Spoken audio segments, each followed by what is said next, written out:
Hey everybody, welcome back. We've got a treat today, a standard Esper Starfield deck. Haven't been able to play much standard lately, but with the release of Eldritch Moon, and actually the Pro Tour was just this past weekend, had a bit of a chance to see some of the meta changes and the top decks, and I'm decided to go with what I think will be most fun and pretty straightforward actually in terms of building it. There aren't a whole lot of additions from the new set, but what additions there are, I greatly enjoy. So I'm going to go ahead and very quickly walk you guys through the deck. As I said, its namesake is Starfield of Nyx, so we can start there. It's an enchantment-based control deck. So with a card like Starfield of Nyx, you're able to recur all of your enchantments from the graveyard, and it actually turns into a self-propelling win condition later in the game. If you can get 5 or more enchantments, including auras and whatnot, if you have like deadweights and other enchantments attached to creatures, then they will count towards the total, and you can just start beating your opponent over the head with an Oath of Jace or a Lunar Force or a Silkwrap even. Those are always good fun. So start with the Starfield of Nyx, some cool interactions that we have here. We have some legendary enchantments, one of which is a new addition from Eldritch Moon, Oath of Liliana. So Oath of Liliana is a very strong card in that it has a, we might call an edict effect. An opponent sacrifices a creature. The only way that would be any better is if it was 1 less mana, instant speed, and had Diabolic in front of it, referencing the Diabolic Edict, which was a very powerful card back in its day. So your opponent sacrificing a creature isn't really enough to warrant this card on its own. However, there's also the mild upside. If you have Planeswalkers entering the battlefield, it'll generate a 2/2 black zombie creature. That's really not ever going to be much more than just a chump blocker or something for an opponent's manland or some creature that you cannot deal with due to its hexproof nature or the fact that it's not a creature on your turn, since most of your removal is going to be at sorcery speed. The interesting thing though with Oath of Liliana, just like with Oath of Jace, is if you have 2 of them, the fact that they're legendary allows you to manipulate them in such a way you can easily have 1 on the battlefield and 1 in the graveyard, and then with Starfield, bring back the 1 from the graveyard, killing off the 1 on the battlefield. Or killing itself off because of the legendary rule. Ordinarily you'll kill the 1 that has just entered the battlefield so as not to leave yourself with a summoning sick enchantment if it's ever one of those turns where all of your enchantments turn active and the Starfield starts pummeling your opponent over the head with them. So with an Oath out, you play an Oath that sacrifices 1 of them. It's now in the graveyard. You play a Starfield, and then for the rest of the game, you're basically recurring Oath of Jace, Oath of Liliana, killing off your opponent's creatures, drawing lots of cards, whatever you want, really. If your opponent has like a Dromoka's Command and destroys your Stasis Snare, Silkwrap, you can bring those back as well. What's really fun is a card in the sideboard with Deadweight. It's just repeatable removal, essentially, like machine gunning down every turn, something that's small, and the fact that they can't respond to placing the Starfield, after the Starfield triggers on the stack, that's the last chance they have to respond to the Deadweight returning to the battlefield. If they choose to do nothing, then it is too late. There's going to be a -2/-2 enchantment on whatever they have. Even if they had a spell to protect it, it is too late. So that's a good place to start with the 2 oaths. Moving on, we have another addition from Eldritch Moon in Lunar Force. What Lunar Force is a recurring counterspell when paired with a Starfield, and it is a ton of fun. It feels very, very good when your opponent only has 1, maybe 2 cards in hand, and you have a Starfield and a Lunar Force out. Because anytime their turn rolls around, the first spell that they cast is going to be countered, with a single exception, I think, in the uncounterable Exquisite Firecraft, which is pretty notable, actually, as a good counter to the Lunar Force. Fortunately, red is not in the best place right now. That said, there likely could be a blue-red spell deck or something that arises in the near future. But as of right now, Lunar Force is pretty strong when your opponents are playing expensive creatures and Planeswalkers and Collected Company. If you can play Lunar Force and then follow it up with a Starfield, they'll basically have to have a cheap spell to bait out the Lunar Force and then cast a spell afterward. So it also kind of taxes them in that way. Lunar Force is a great addition to the deck. However, it is worth noting that they're not so good in multiples because you don't get to choose if the trigger for the Lunar Force goes on the stack. If you have multiple Lunar Forces out, they can cast anything. Could be just a dead removal spell like a Grasp of Darkness or something on their own creature.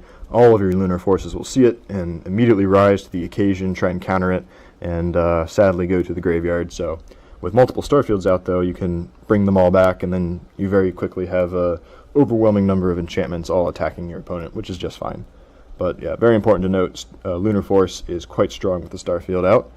In addition to that, for fending off our opponents, we've got a number of other enchantments that are pretty familiar from earlier videos. We have Silkwrap, takes care of any creature that costs 3 or less, which are quite a few thanks to the popularity of Collected Company. Pretty much anything in that deck, short of, I can't even think, like Elder Deep Fiend or something, or Avacyn, some of the decks are playing flash creatures like that. Pretty much anything else you can scoop up with a Silkwrap, and anything you can't, you have Stasis Snare. We have decreased the number of Stasis Snares we had, mostly because of the addition of cards like Oath of Liliana and such, that they're no longer as necessary for creature removal.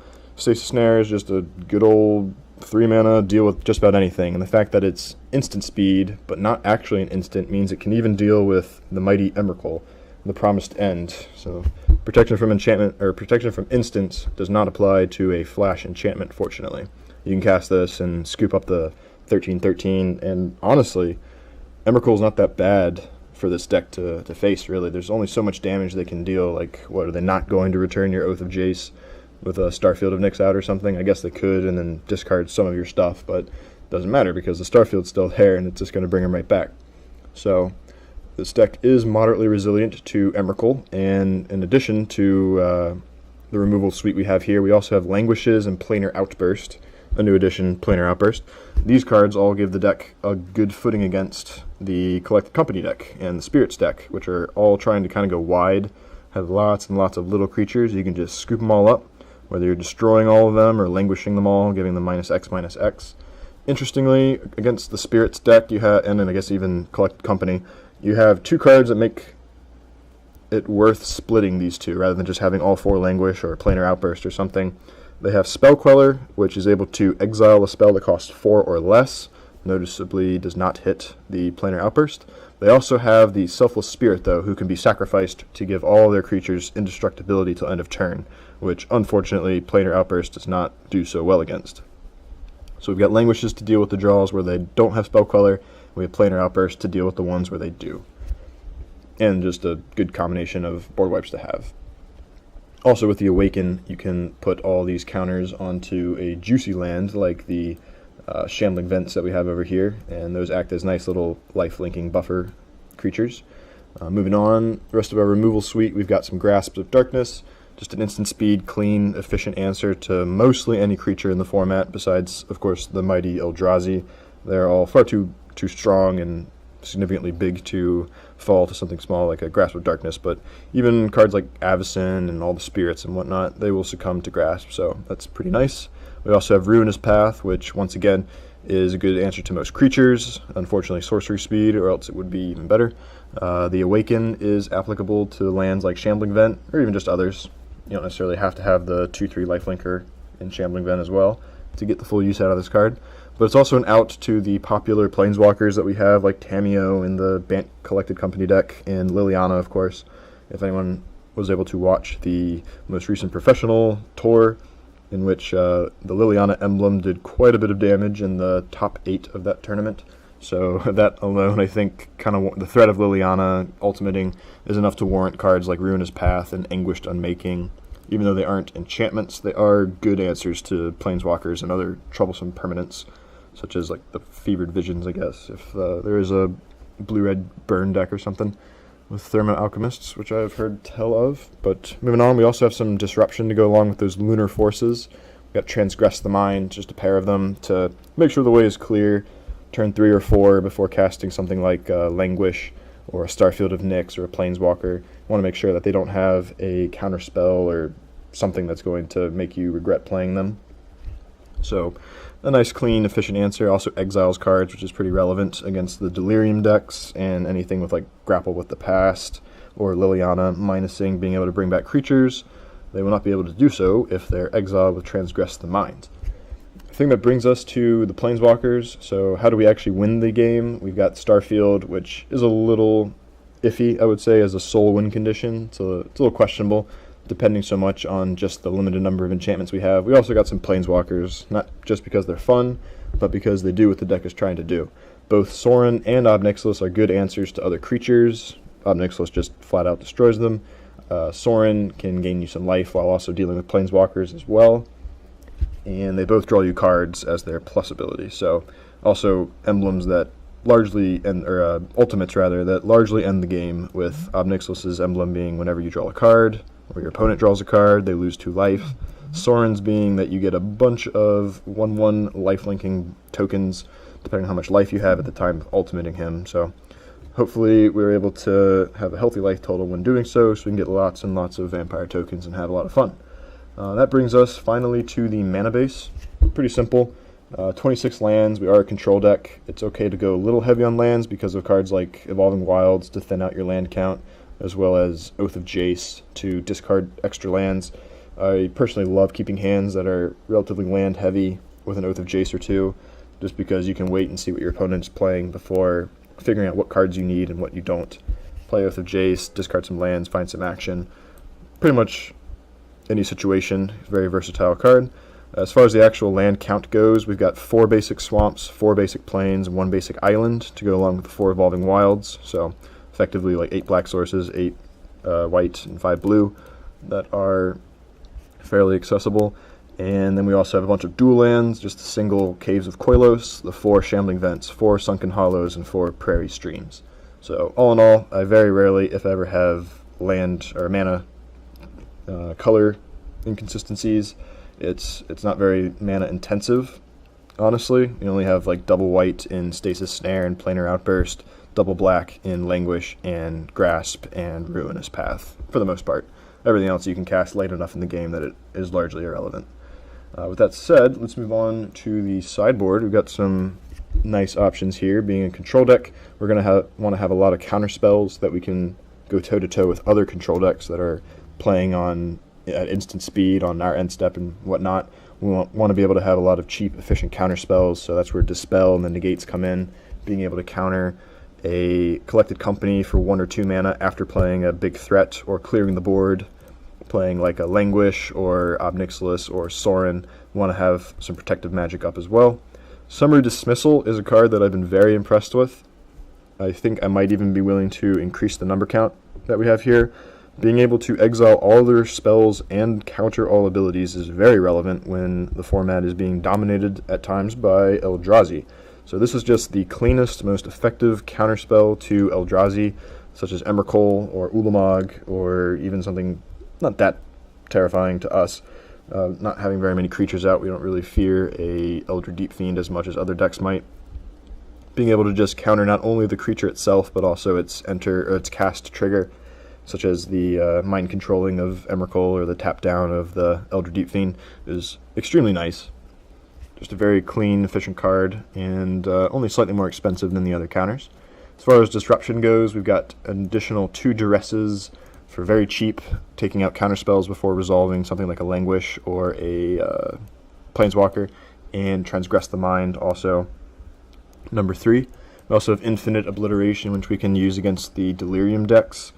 I'm not sure how necessary it'll be, but it's just nice to have against Eldrazi, being able to take out Emrakul before she's ever cast, or even smaller cards that are just as frightening like Avacyn or Tireless Trackers or something like that. Based on the situation, you can use this card to good effect. If there happen to be tokens out, we've got Virulent Plague to deal with Gideon tokens, and I guess if Secure the Waste is still being played, I'm honestly not that sure how popular green-white is at this point. Green-white tokens didn't have the most impressive showing, if memory serves, at the Pro Tour, but is definitely still a credible threat. So this card really does a number on them, though, unless they have like emblems and tons of counters out before you play into Virulent Plague. It's going to severely neuter the effectiveness of all their tokens. And against the really aggressive decks, we have, like I said, Deadweight, which is fantastic with Starfield of Nyx, just repeatable removal every turn. We've got some Wasteland Stranglers to make use of the exile effects, such as Stasis Snare and Silkwrap, and even Transgress the Mind, exiling something, playing a Wasteland Strangler to process it, or whatever the name of that mechanic is, putting it from exile into the graveyard to kill yet another creature, and then you've even got a 3/2 chump blocker, or something that trades with their creature, or just starts attacking them on an empty board. So, very versatile Wasteland Strangler. Been very impressed with him since Esper Demonic Starfield was a thing. And then finally we've got Linvalas, just a pair of them. Not much more to be said about this card other than it is fantastic when you're behind. If your opponent has more creatures than you, you get a 3/3 and a 5/5, 2 bodies that both fly with quite a bit of power between the two of them. If you're low on life, you gain up to 5 life right back, and that should usually be enough to help stabilize the board in almost any circumstance, unless you were so far behind that there's almost nothing that will save you. So Linvala, I'm very, very excited to cast her. I think having her like either on an empty board and being behind a bit in life is just fine. Gives you a nice life buffer, and you can put a decent clock on your opponent, and also being able to have some actual bodies on the board to block creatures that you wouldn't be able to deal with normally with a card like Stasis Snare, or excuse me, with Silkwrap or Oath of Liliana or something. We now can with Linvala. So that's pretty much all there is to it. The general strategy of the deck, so if we can pull this back, is to survive, just like any other control deck.